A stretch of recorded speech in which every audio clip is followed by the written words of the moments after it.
can get the sound correct. My sound is working. Your sound. Using a device that could record this. It says here, Paul is using a device that could record or broadcast this call. Which is absolutely correct.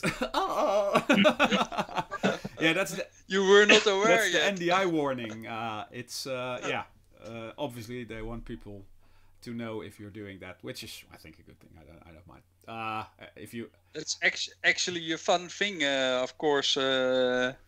For the company I'm working for is very big in Germany as well, with our European head office, and they have to ask every time when they want to do a broadcast or just an internal meeting, and they want to save it for later or for reuse. Then they have to ask the Works Council if that's okay. Every time anew, they have to ask, is it okay? And still then people can still say by themselves no. But I've never heard a German colleague say, hey, it's not a no, I do not want this. No, but that is actually, I mean, that's the stupidest thing I've ever heard, probably. But some of these things are just crazy. I mean, that's the whole thing with. Welcome, by the way, to all our.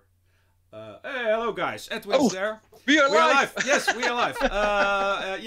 It goes so smoothly now that we don't even notice anymore that we're live. So smooth everything goes. But no, we're live. So welcome everyone. It's like a finely polished production. Yeah, finally. So everything seems to be okay. Sound is great. I think so, because I don't get any problems with that. So anyway, we were talking about. Sorry. Do we have our one viewer? Definitely, at least one. Yes, and it's an important viewer because he really. We'll come to that point later. But anyway, he was also a guest on our fan day, which was great. So it's a really good fan. We were before we started this this show, we were talking a little bit about some stupid rules and things that, for instance, if you do a video call, that some companies have to ask their council of advice if that's okay and stuff like that, which is stupid in a way, but it's all privacy and but I think they've gone overboard with that. We've talked about that before, because the internet has now virtually become impossible to navigate because of all the stupid rules. You get this we use cookie warnings.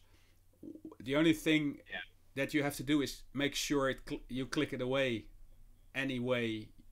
You don't even read it, because it's bullshit, really. You know that there are cookies, and I don't really care.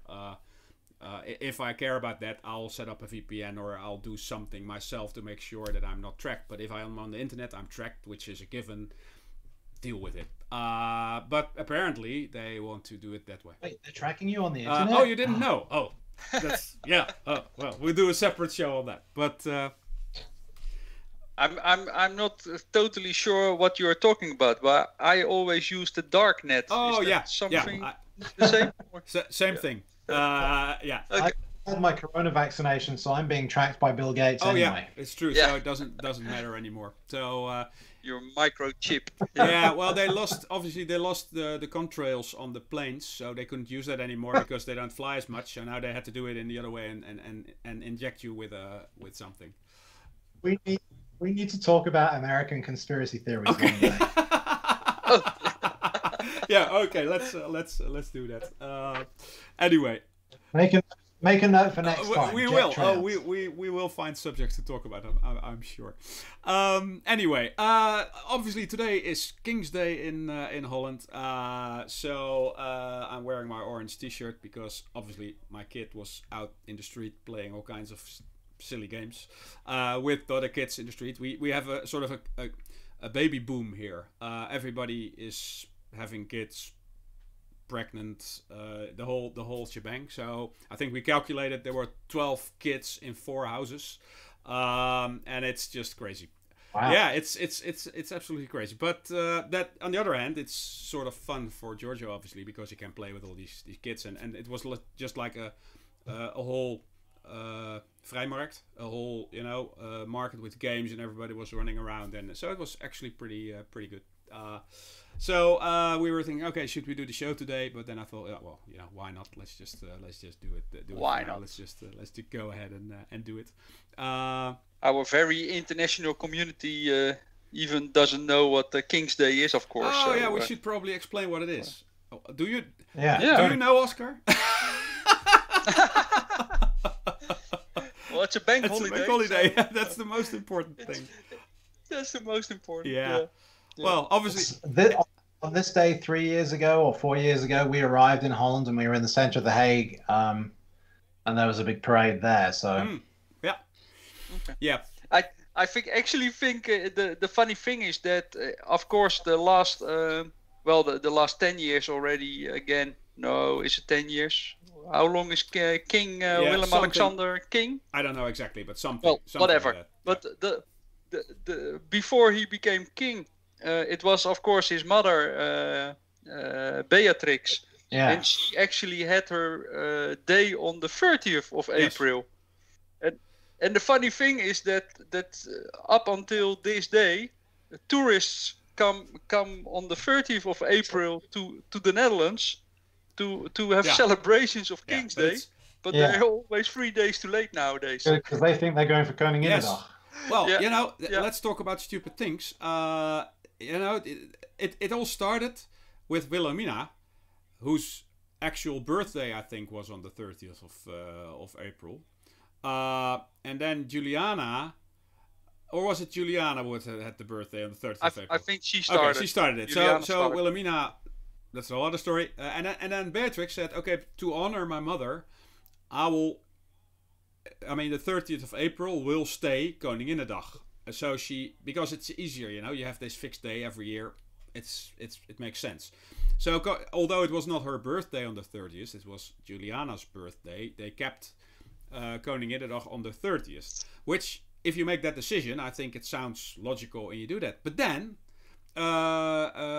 Alex, he changed it, and he is now doing it on his real birthday, and now it doesn't make sense to me. But anyway, and it's King's Day now, and it's still difficult for us to remember that because I keep calling it Koninginnedag anyway. Koninginnedag. It's just something that you've lived with for so many years. And what I did like in the early days when Juliana was having her party on Soesdijk, it's called a défilé. I don't know what the English word for it, but there was some sort of parade that people walked through the gardens of and alongside the steps of the palace. And then a group of people, they stopped, and one of these people went up the stairs and they gave Juliana a present, and went back again, backwards off the steps. So it was always fun to watch that type of thing. And then they went, and the next group of people came, and they went up and down, and that was fine. And then in the end, and then they went into the garden, and all the kids were running around, and that's all fine. And now they're visiting these cities every year. They do 1 or 3 or whatever cities, and I actually like the old way better, because it was just I don't know, it was more royal. I don't know, it was something about it that I liked a lot, and I don't like the way it's being done now, but anyway, that's progress probably. So so anyway, so King's Day, the special episode of King's Day today, and the first subject is actually a subject that Chris came. He sent it over to us, and I think I've seen stuff like this, but this is probably the best that I've seen. I'll switch to the website, and So this was because of what we were talking about a couple of weeks ago with the large scale drift car with the suspension. Mm-hmm. And I thought this was interesting because they've done a similar sort of thing, but in a much, much, much smaller chassis. Yeah, exactly. Yeah, it's. I hope that you both can still see what we're broadcasting this way. But it's in a nutshell, somebody made an RC drift car out of a Hot Wheels car. A Hot Wheels car is scale 1/43rd, I think, 1/64th. I don't know. It's very small. And so it's like, I don't know, 2-inch or something like that. And they actually managed to build it. I'll bring up a slightly bigger video of that whole thing. I'll just run it in the background, and there is a video, and we'll share it in the end at the YouTube channel. But this is one of the things that I always dreamt of doing, and now apparently this is possible with the current state of things. Although it's not easy. I mean, it's really difficult to do, but the fact that it's possible is already really great. I'll skip forward a little bit because he is here. Obviously, he's taking apart the die-cast car, and here he starts fiddling with axles and gears and soldering things, and it's amazing to me. We don't have time to go through the whole thing, but wouldn't it be great just to do something like this? You know, it was amazing to see how much detail. I mean, the size of these motors and things. Yeah, it's trying to get such tiny components into the inside of a Hot Wheels car. Yeah, I totally agree. It's beautiful. I've seen somebody who did this with a HO, a railroad car, which is even smaller. But that was also, very difficult to do, and I was all in all about that. But it was a little bit more rough, obviously, because you couldn't do as much as detail as in this one. But this sort of is the sweet spot between what you can miniaturize and still have it functional in all the right places. I'll skip forward a little bit just to make sure that this. You see, he just made his own steering. Yeah, steering axle. I mean, look at how tiny the steering mechanism is. Unbelievable. And it looks pretty sort of easy on the video, but you can be sure that it took him, I don't know how many tries and different forms of suspension to have this work this way. Because if you have the pivot point of the steering a little bit more inside of outside, the wheels don't turn right. So it's all, the millimeters count here. Well, we know these servos and stuff are really small now, but obviously you want to make it even smaller. So I think he's probably gonna take away housing and make everything even smaller if possible at all. Yeah, here's his speed control, which he's now doing. So we've got a little battery, we've got a motor, we've got a speed controller. I don't know if it's proportional. I can't see it out of this video, but probably it is. Probably. The steering is proportional, which is great. You can see that here. It's got a gyro. Yeah, it's got a gyro even. So when he tilts the car, it changes the steering. That's like right at the beginning of the video. You can see that as he tilts the car, the gyro alters the steering. Yeah. It's great. Here he's doing something with the body. Okay, he's taking off the paint. Well, that's not necessary. Oh yeah, there it is. Barely. You can see the gyro. Yeah, that's because of the drifting part of it. That makes it easier to drift. Okay, so he's got the motor, the speed control. Yeah, well, that's all you need really. And suspension. And Tamiya grease. Yes, it's the best. Very important. Yes, it's the best. And these tubes are so small that you never have anything left. So you never can save up on Tamiya grease because you always use it. They've measured it like exactly. Yeah, for every Tamiya model car, you think, I'll have something left over. No. No, it's true. So if they want you to build the gearbox, you get more grease. If it's a pre-assembled gearbox, you get less grease. Exactly like this. Here, this is the suspension. It's just great. It's cool. Really cool. Another thing that I want to do. But not only is it an RC car, it's an RC drift car. Yeah. So I just thought it was really interesting. I saw that a couple of days ago, and I thought that seems like something we should talk about. Definitely, and I'm glad that you sent it through. Here we see it driving a little bit, because this is exactly the type of stuff that I think belongs in this channel. This is something, people making things overcomplicated. Yes, for sure. And this guy has succeeded in that. Look how it goes. It's just so cool. And then because the way he does this, you can do that probably with most of the Hot Wheels cars. If there's enough room inside the bodywork, you should be okay. And it's really, really, really nice. So yeah, that was like the news of the week part. I really like that. Yep. What I'm wondering is he somehow showing what parts he used for it? Because I tend to think, hey, this would be really great as a small project as well. I don't know. I haven't dug into that. Yeah. I don't know. I think it's difficult because, well, it might not be. I don't know if Hot Wheels has a set of cars in a certain range with all the same, like, wheelbase and and chassis. I don't know. Yeah.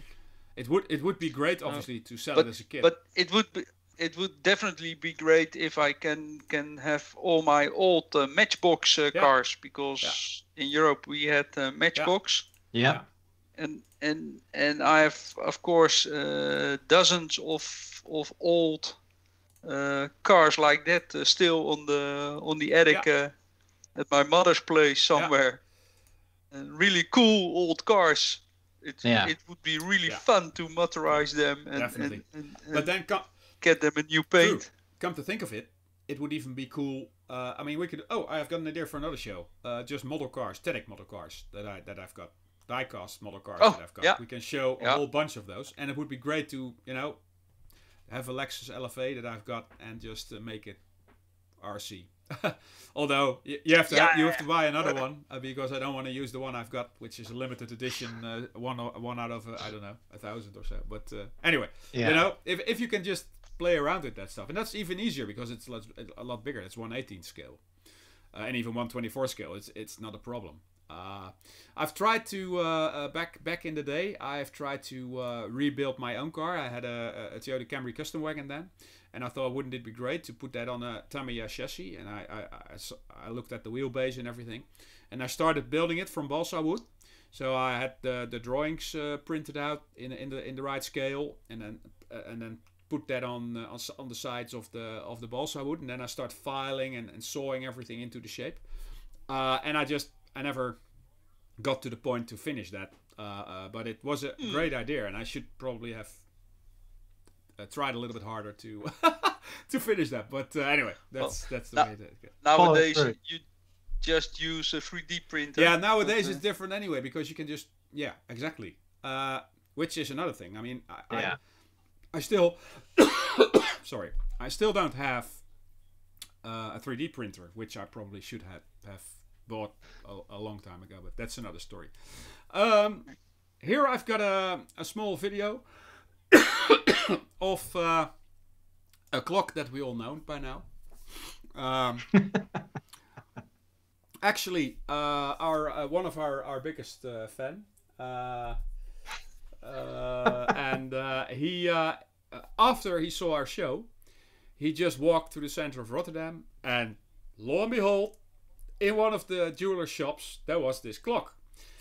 And he said, this is it. It's 800 euros. So about the same amount. It looks sort of the same, but then we started thinking, is this the same clock?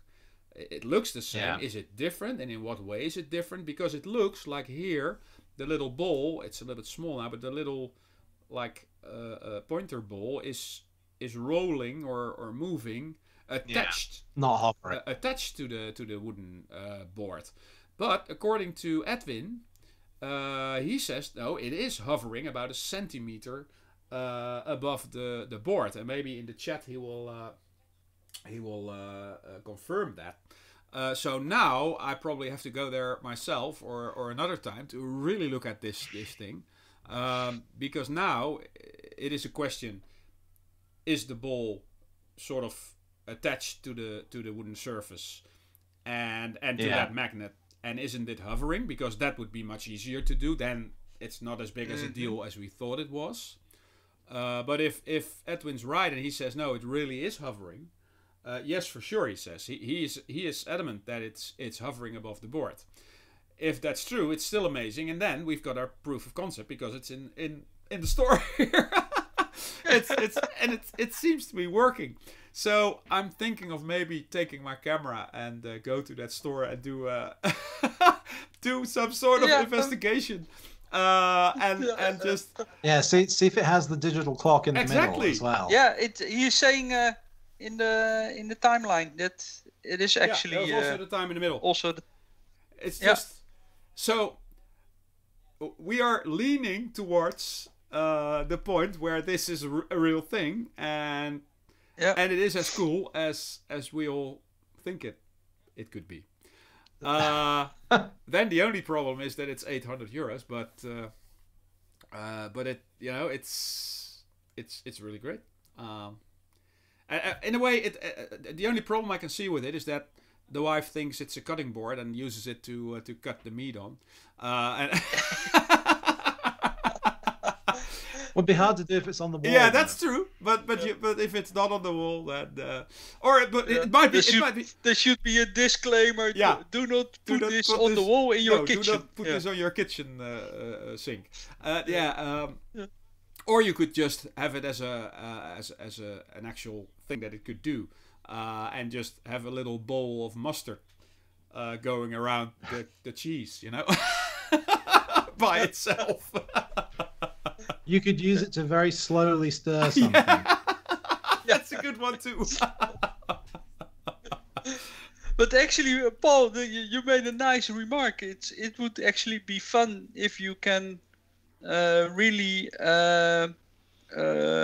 put something different than the metal ball there. Of course, there should be something metal inside, but a little car or a little model train or something that goes around to replace the ball.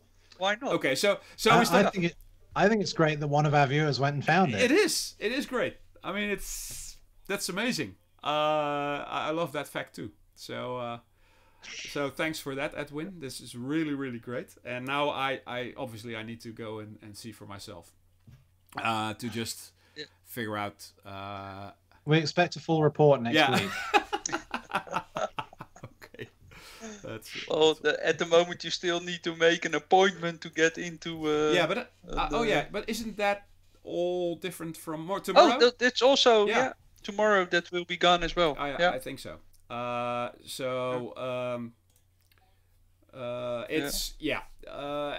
great thing. So we went from wow, this is great. It's almost too good to be true. To we don't really think it's true. To oh shit, it's true. It might be true. Might be true. And then, but couldn't we make it even more awesome? So that's So what you need now, you need to alter it now so that instead of the ball going around, there's a little RC Matchbox car going around. Exactly, which would be great. Just have a little car or a little train or anything you want really. I like it. How overcomplicating things. That's the mission of this channel, is to overcomplicate and we will things. Succeed. We will definitely succeed. Edwin says you have to go and see it. You can talk. Yeah, we can talk to the guy in the jury and get to the bottom of this, which I'm gonna do. I'm gonna present myself as a reporter for a really a large online channel, and then see if he can. Maybe we can. I'm gonna ask if we can do a testing of it and make a YouTube video and then do like a commercial for him for the jeweler. Oh, that would actually be fun. That would be great. So Yeah. I was thinking of not that I'm going to buy it. 800 euros. I think it's a lot of money, but we all bought watches which are far smaller than this big clock for more money. The thing is so, that I'm not sure if this holds its value. With a watch, you're pretty sure if it's a brand, that it will hold its value. With this, it might be worth nothing. It might break in a year, and what might be worth just which makes it a little bit more difficult to decide on it. But I have to say, as with many things, if I if I were loaded, I would buy this in a heartbeat. On the spot. Yeah, because this is just so cool to have. Anyway, so more about this next week. If I get the chance to visit that jeweler, maybe Adam will wants to join me, and we can go, both of us, and we can do an interview with the store owner, and we can make a whole item of it. Anyway, so. And then you'll have to figure out how to slot that into the live stream. Yes, but I can pretty much do stuff like that. So we should be okay there. But let's just try and do this. Another thing that I would like to shortly touch base upon. Let's resize this window a little bit. Ooh, I can see what's coming. You can see it. It's the Siemens Stucker 3 plane. If that's the same thing that you thought that was coming. Okay. So again, not a huge amount of progress, but a huge amount of stress, because this did not go the way I thought it would go. Last time we discussed the fact that whether or not I should go with the red circles or squares on the wings. And we all decided that the squares would be best. So I thought, okay, let's just not create a problem where there's no problem. Let's just keep this easy, and just mask off the silver area, and do that on both sides, and then just spray it with the spray gun in a nice red, like basic red color, and that seemed pretty straightforward. And then I tried to do that, and the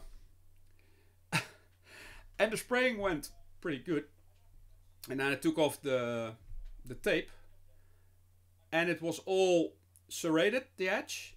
It wasn't a straight line. There were all kinds of indentations, and it was not.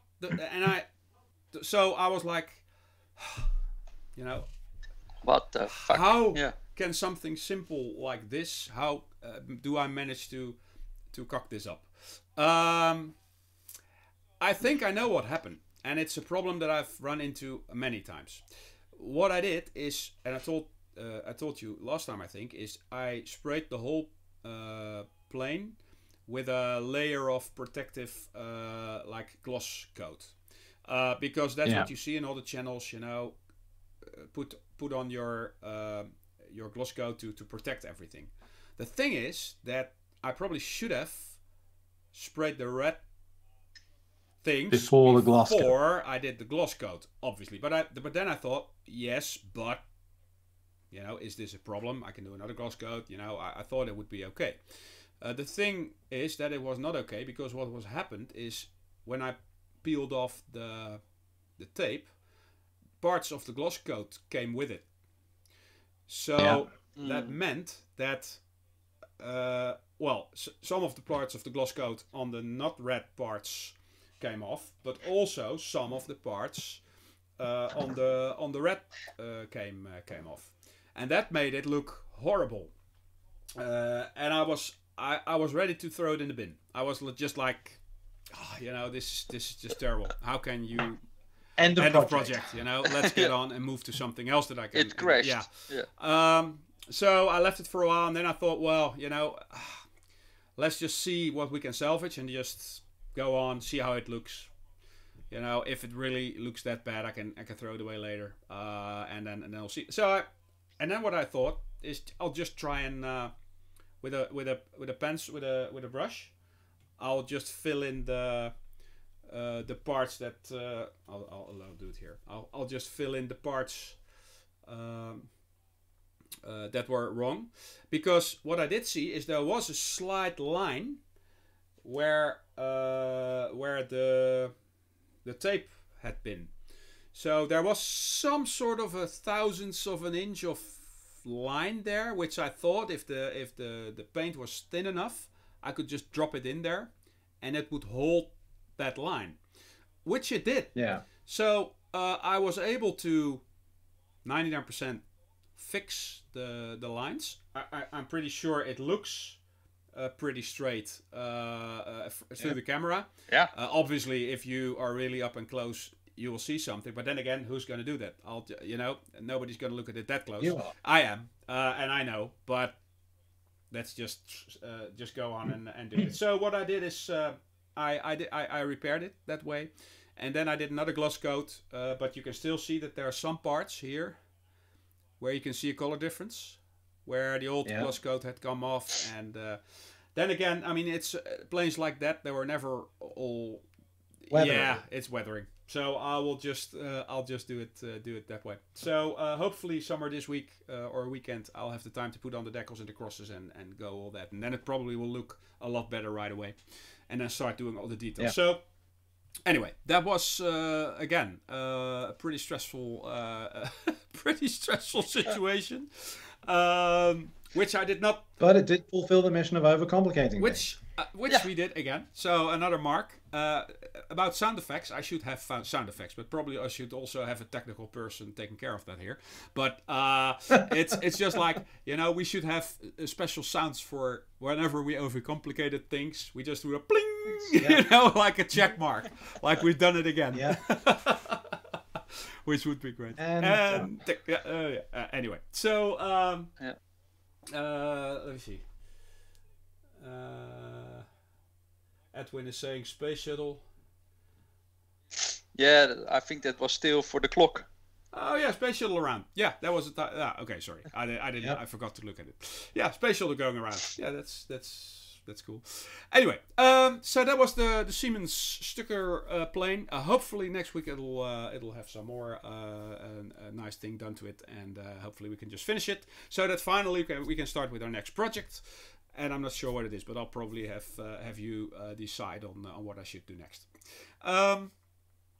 So last week, and again we're halfway into the show, and we are now going to the main part, which was actually going to be the main part for last week's show, which is bikes.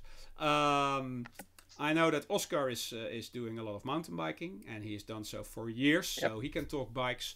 I know Chris, I don't know the history of Chris's biking, but I know he bought a really cool bike a couple of months ago, and it's really fun because I've looked at that bike and I thought, wow, I want to have that. So it would be really great to talk about that. But to start off with, if that's okay, I would like to talk a little bit about my experience with biking and my mountain bike. I always liked biking from when I was a kid. I mean, I played in home most of the time because that was where the cool stuff like Lego and all that type of thing was. So I wasn't the type of kid that was always outside. But the one thing I did like was biking, and I spent hours and hours and hours on bikes around the buildings we lived, going to other cities, biking through from Rotterdam to The Hague, or the adventure of finding the bike path between and everything. I really loved that. So biking is one thing I always liked. And then at a certain point in time, which is already long ago, mountain biking became a thing, and I thought, wouldn't it be great to do mountain biking in the mountains, blah blah blah. So I had a mountain bike that I bought from a nephew of mine, and he had a bike shop, and that was great, but it wasn't the greatest of all. And then there was no real internet, or it was just starting. But back in 95 or 96, I started wanting a Marin mountain bike. I don't know why. It just appealed to me. And I just it came that I really wanted a bike like that. But they were crazy expensive. I mean, they still are crazy expensive. But back then in guilders, it was 4,000 or 4,500 guilders, which was crazy. You could buy a car for that money, you know. So there was no way that I was gonna do that. And I just thought, well, you know, maybe I should stick with my old mountain bike. And the thing is that I never really mountain biked that much. It was just, well, I mean, you own a mountain bike and you live in Holland. Yeah, I know. But I was gonna go to Limburg. I know exactly that point. But I wanted to take it with me to Switzerland and every day. But you're not gonna do a lot of it, which is exactly a good point. Still, sometimes you have this thing in your mind. You just want to have it, and you keep. Yes. I don't know. Anyway. At a certain point in time, eBay was becoming a thing, and it was pretty early days for eBay. But I saw a mountain bike, a Marin Mount Vision Pro, the bike that you see in the picture, and it was in Austria. And a guy wanted to sell it off, and after some negotiations, I was able to buy it off from him in almost new state for 1,500 guilders, so including shipping. So that was like, wow. Yeah. So I was like, wow, that's really great. I don't know why he sold it off for so little money. I never asked really, but I don't know. I thought it was great. So someone watching our channel now is looking at this hey, going, that's my bloody bike. Yeah. That's why it was so cheap. Yeah. It could be.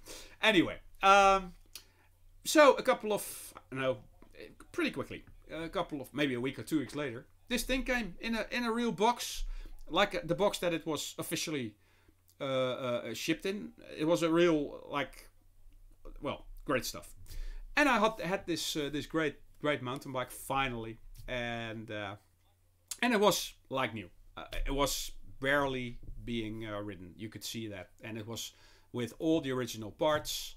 And it was just a very cool thing. I'll see if I can play some of the pictures that I've got. Then okay, this is going to be a little bit later. Let's wait here. So I biked on it a couple of times, but not nearly as much as I planned, and it went with me from one house to the next, and it stood there in the shed for years. And now, a couple of, well, maybe a year ago, the mountain biking thing came up again. We went to Austria, we went mountain biking. I thought, well, why? I should pick this up again. And one of our community members, I think it was Edwin, also did a lot of mountain biking. And he lives near where I live. So, and he thought, well, let's go and mountain bike, because we've got this mountain bike course. And I ended up reviving the whole mountain bike thing, and finally look at this bike again. So I took it out of the shed, and I thought everything was fine. And then I went, and I'll try and tell this in about 5 minutes, and not 3 hours, because I could talk about this for 3 hours, but let's try and make it a little bit smaller. So I went on the bike. I found that it didn't shift right. I thought, well, it looks like it has the wrong gears on it. I looked a little bit more into it. It looked like the right gears, but it still shifted only halfway through the gears in the front and rear sprockets. Didn't know why. Then I changed my cables, and I looked at YouTube about how to fine-tune your derailleur and everything. So I spent hours on doing that. I couldn't get it fixed, and I thought something is horribly wrong with this thing. Then I went biking. I looked at my tires, and you could actually, and you can see it in this picture on the left side, the whole side walls of the tires were just gone. There was nothing left really. So it was just the tube in there that was holding the air, but the whole sides of the tires had lost their integrity completely. So I thought, okay, so now we've got this problem. And then I saw my brakes were not very good. So I think, let's order some brakes. So I ordered brake pads, and I took off the old brakes, put on the new ones, and then I saw I needed another cable. And I thought I'd fixed it. And then I went biking with Edwin, and I started braking, and there was nothing because they were all taken apart. So I had to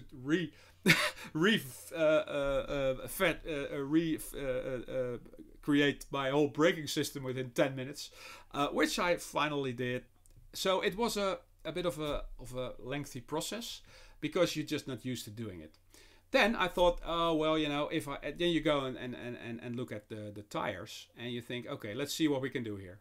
And they said, oh yeah, you have to have tubeless tires now because that's way better than other tires. Okay, okay, let's have tubeless tires. That saves me another inner tube. So let's do that. Then apparently you can't fit tubeless tires on every rim. So my rims did not fit tubeless tires. So I thought, bloody hell. So I had to buy tubes so I went through all these loops of failure and trying to get it back together again, but I have to say, in the end I managed to find the problem with the shifters too, because the problem was in the shifters, not in the derailleur. And one of the problems is that the shifters on the steering wheel have a couple of gears, and they actually move through the first gear in steps. Then when it's on the end, a little thing moves and it shifts to another layer, and then it goes the other half of the gears. And on both sides of the shifters, this little pin was stuck, and it didn't push it to the other gear. So you only had half the gears. Exactly. And that was not because of the gearing or the alignment or anything like that. It was just the shifters that didn't go to the next step. So I sprayed it and I fixed that whole thing too. And so in the end, it's about 5 minutes. In the end, I've got tires fixed, brakes fixed, derailleur works again. I cleaned it up because everything's off, so you can clean it. And now finally I have a bike that is ready to go. And the first planning I had to take it to Limburg and go biking, the whole thing was cancelled. So now I finally have the bike to do it, but I have to keep. And now you can't. Now I just have to keep trying, and just.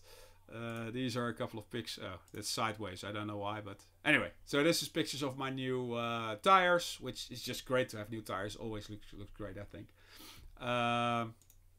And this is actually a picture of the original 1999 Marin bike. So it's low resolution. But this is the. Sorry. Oh, I'm gonna have a cold again. Oh well. Okay. So that was it. So that's the bike, and I restored it, and I hope that I will have fun driving it, because I'm finally ready to go with it. The only thing I noticed, which is a small thing, is that there's a little signaling thing which shows you in which gear you are, and during the whole process a little pin broke. And that doesn't move anymore. But that, I mean, it's the front gear. You can see where it is, so it's not a use problem. But and you can't get these shifters. It's a 952, so it's probably not gonna be something I'll bother with. So anyway, let's now just try and do some mountain biking, and and finally, after all these years, use this thing what it's made for. Obviously it's 26 inch, and nowadays everything's 29 inch, so it's like when I'm biking, people say like, oh, you're an oldie, and I never know if they mean my bike or me, but it's probably my bike. So anyway, so that's something of my biking history, and hopefully we'll get more in future about real biking. So well, about the 26 inch or the 29ers, I bought last September a new mountain bike. Maybe in a later show I can show some pictures of that as well. A specialized full suspension, and it's now a 29er. Okay. And carbon frame, really nice, really stealth bike. Yeah. But you still see a lot of 26-inch bikes going around the hills here in South Holland. So don't worry, don't worry. I didn't really worry, but you will fit in perfectly. And then for Chris, because he was saying mountain biking in the Netherlands. Well, of course, you know, we have hills here in the southern part. And today I made a 44 kilometers bike ride, I think. And I had over 900 high meters. So wow, it's quite easily possible to get some mountain biking done here. Yeah. Not so much in Rotterdam. Well, you'd be amazed, because there is in het Lage Hoogsebergse Bos there is an actual mountain bike track. It is, and it's for me it's more than enough. I mean, it's like some of the hills I didn't even get there. Now it's more technical then. I mean, obviously, what I like about mountain biking, a big part of it is just that you're in the mountains and are able to enjoy the views and just go through the mountains on a bike. Which is obviously not... Well, when you finally come and visit us over here, we can rent some mountain bikes and you can go up some real mountains. That would be great. Yeah, let's also put that on the bucket list. But okay, so Oscar, you told a little bit about your bike, new bike, the 29. What is the? I mean, is it a better bike because of the new technologies like the 29 inches and the new gearing and all that, or is it the same, or is it just different? What's the? Well, that's a good question. Well, of course, I came from a specialized aluminium frame, 26 inch, and it had 3 blades for 9 at the back, and the new ones only have one wheel at the front, so you only have shifters on your right side. And I think I've 11 blades now, so it's really more easy to shift. You only have one shifter to take care of. The funny thing is that nowadays you have a dropper. What is it in English? For your saddle. I think it's a dropper. It's of course it's a dropper. Yeah. Of course, stupid. It's a licorice. Yeah. Now it's okay, cool. Yeah. But the dropper, and that's actually you use more or less the same shifter-like construction for it. So when I just started biking on this new bike, I thought, oh, now I have to change gear, and then I was sitting very low at once because my dropper went down. So that was a bit strange. Yeah. What I really like is from 29 inch is that it travels far more easy over the roots, over the rocks. Yeah. So it's really moving faster, and more easygoing. Yeah. Well, of course, I like the carbon frame very much. Yes. And one thing I dislike, to be honest, a bit on this bike is that my former bike had a brain, so it was only making movements when there was really pressure from underneath your bike. So it was more handling like an not like a fully, but with an hardtail? With only a front suspension, a hardtail. Yeah. And this one is much more shaky because there's no brake. Okay. So you lose a lot more energy to the spring in the back. But but it's really fun thing to bike on on it. I got it in September. Already did around 1,700 kilometers with it. Yeah, so nice. You just use it. So you would say that the biggest improvements in the newer bikes are probably the larger wheels, are because you have a smoother ride. Yeah. So that's a plus. Yeah. The easier shifting is a plus. Yeah. Yeah. And tubeless. Tubeless. Yeah. Yeah. Don't talk about that. Yeah. It's okay, because you don't have as much punctures with that, or you have punctures, but it fills up automatically. Yeah. Okay. Yeah. That's great. Yeah. Okay. Well, that's cool. Let's just see how we if we can join up somewhere in the next coming weeks or months and do a Limburg tour together. Yeah. Also, Erik will probably one of the sleeping members of the Grindelwald Bastards will probably join us then. So that would be really great. We've got 10 minutes left, and I really need to go and move to the next subject, which is Chris's bike, because, and I'll just shift it in. Chris has bought something really cool. A typical Dutch bike. Yeah.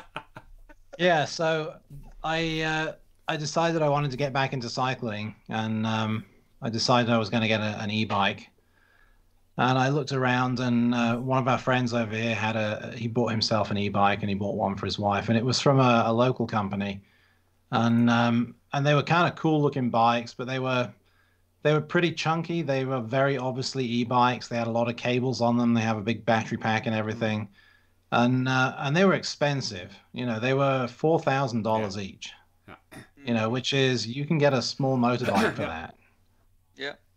So I was looking around, and I thought, yeah, I want to get into e-biking, but I'm not sure I want to spend $4,000.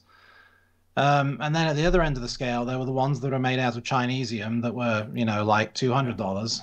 And they fall apart the first time you drive on them, and the batteries catch fire. And then in the process of this, I became aware of VanMoof, and I thought, oh, those are pretty cool, because they look like a bicycle. They don't look like an e-bike, and there's nothing about them that really looks. No. It doesn't really scream different. It just looks like a really well-built bicycle. And then it became more interesting to me when I discovered you could buy them in America. They launched them over here, I think in May last year. And so I thought, well, I should probably look at buying one of these. You know, I used to live in Holland. I had 5 or 6 bicycles when I was in Holland. So, you know, and I looked at this design, and I went, you know, this is so typical of what I would call a normal bike. And I thought I like the look of it, and I saw some of the reviews, and I thought, okay, let's try it and see. So I ended up with a VanMoof S3. Okay. Yeah. And I bought the blue one. Okay. So I got the blue frame instead of the dark frame. Uh-huh. Mm-hmm. And when I ordered it, it was September, I think. Okay. And they said, you know, delivery will be February or March, because they had a backlog. And it turned up on Christmas Eve. Cool. Yeah. That is cool. And nice present. Yeah. And they have these really good videos on their site about unboxing and, you know, how to put it together and everything. And so I followed those and put it together pretty quickly and started to ride it. And it's honestly got me back into cycling. So it has an app on your phone that connects to the bike. You can set the amount of assist on it, how much engine or how much motor power there is. The motor on this one is the front wheel. Okay. Which is kind of interesting. Yeah. And then at the back, there's 4 gears, but you don't change gears. There's a little electronic cartridge that changes gear for you based on the speed that you're going. Okay.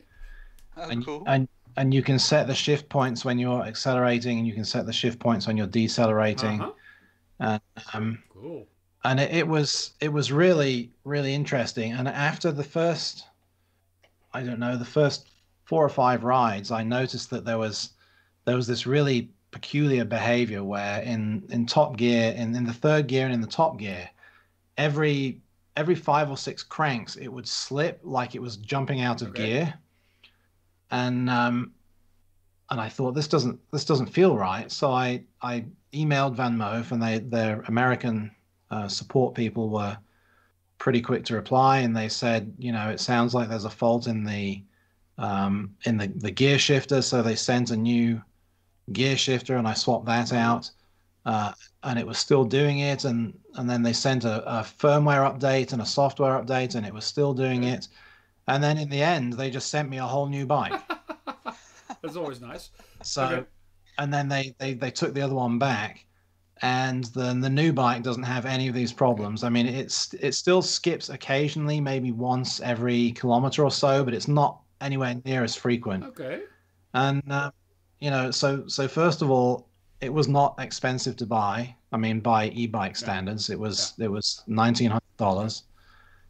Their customer support was amazing. It really annoys people when I dress like a normal person and then cycle past these people on racing bikes that are wearing spandex. Because I dress like I used to dress when I lived in Holland. I dress in a jacket and jeans, and I just go cycling because that's how I cycle.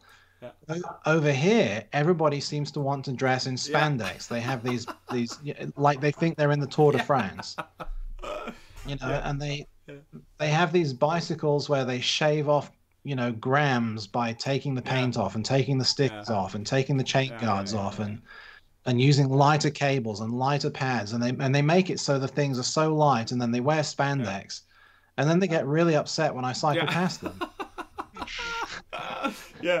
You know, and I can see that. But it's really a fun bike to ride. It's not for everyone. You know, if you don't like the fact that you don't change the gears, it changes gears for you.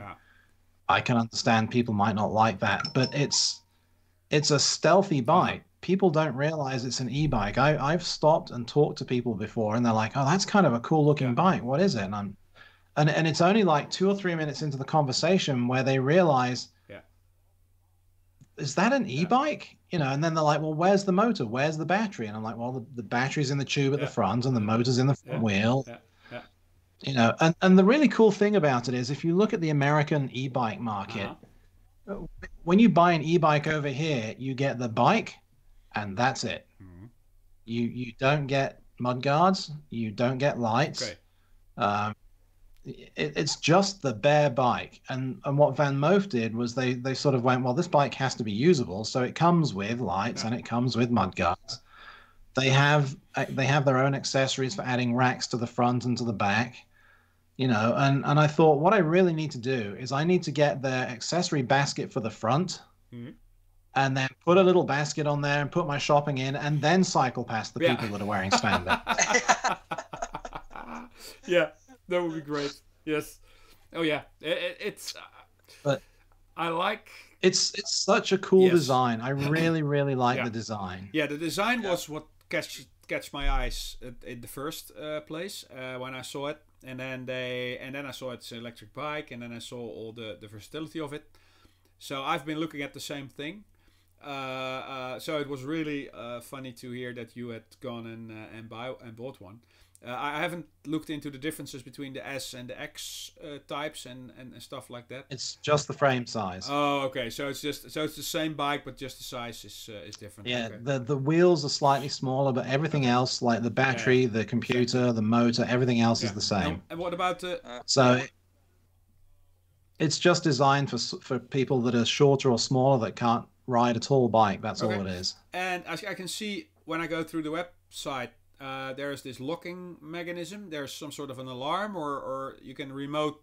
So there's a lock built into the rear wheel, and when it's locked, you can still pick the bike up and walk away with it, but it has motion sensors in it, so it starts to make noise if someone picks it up, and then there's an alarm that goes off. To actually ride it, you would have to take the back wheel apart and drill the lock out before you could ride it. And if it's stolen while it's locked, they have a price that you pay up front, which is over here it's $200, and it gives you 3 years of tracking. So if it's stolen and you report it to them and they can't find it, you get a replacement bike. So that's cool. You know, so I paid for the $200 to have the tracking. That's cool. And it's a really cool bike. You know, I've had a lot of people have have stopped me and asked about it, and they're like, "Wow, I didn't know they could make an e-bike that looked like this." You know, because if you like on your website at the moment, if you Google rad power electric bikes, you'll see what a normal American e-bike looks like. Rad power. Power, yeah, e-bike.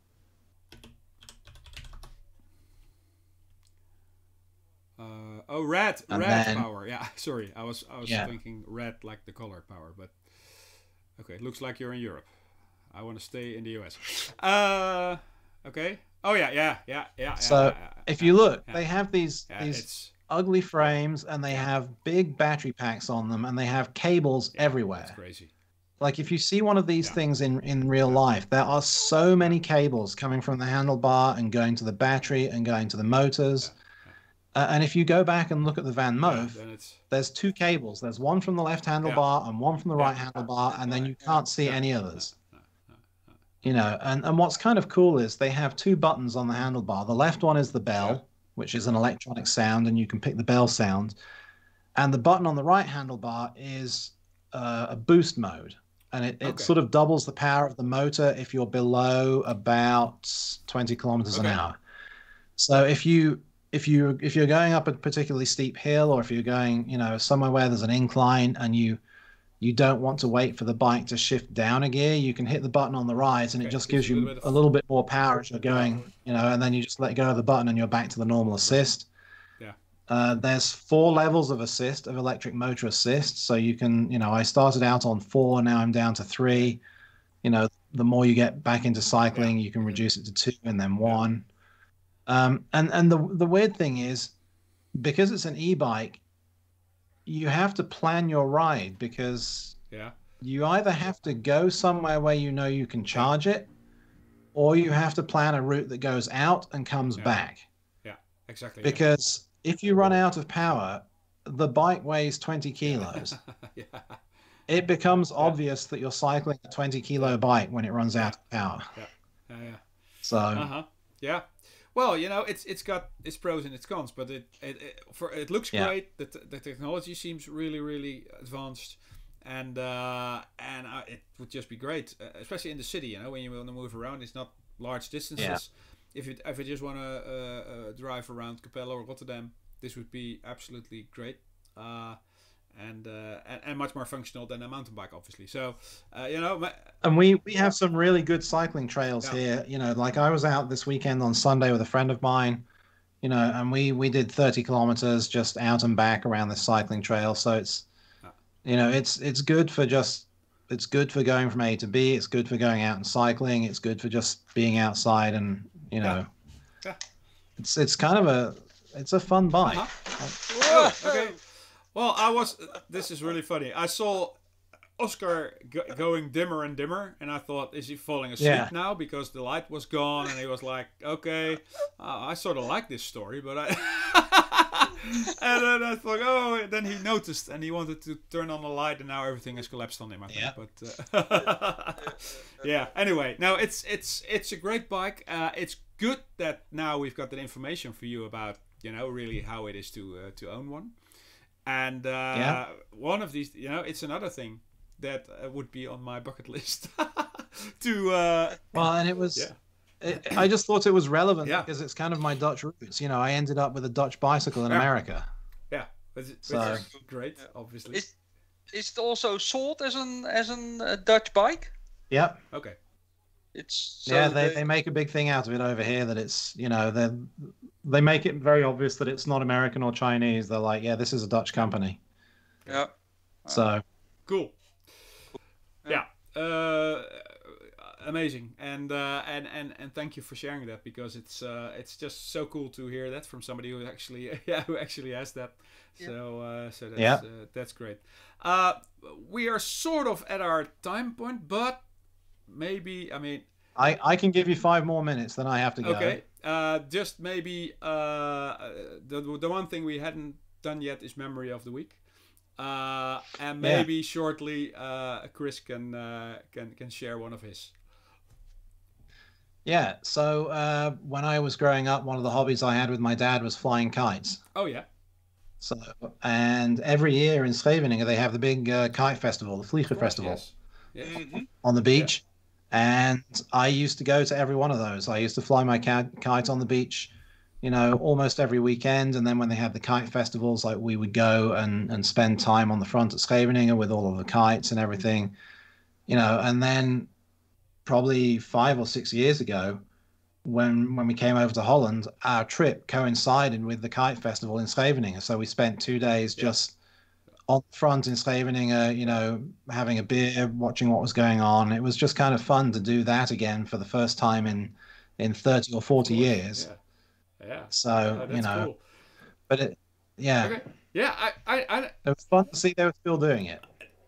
I've never been there, which is weird because I should have probably done it. I used to fly kites when I was a kid too. Just the cheap ones, not the modern ones, but just a little stick with the. Yeah. And I had stunt kites when I was small. Cool. So cool. Okay. And Scheveningen is not that far away from you. It's just on the other side of Denmark, Rotterdam Airport. Yeah. I've got a headache now. Yeah.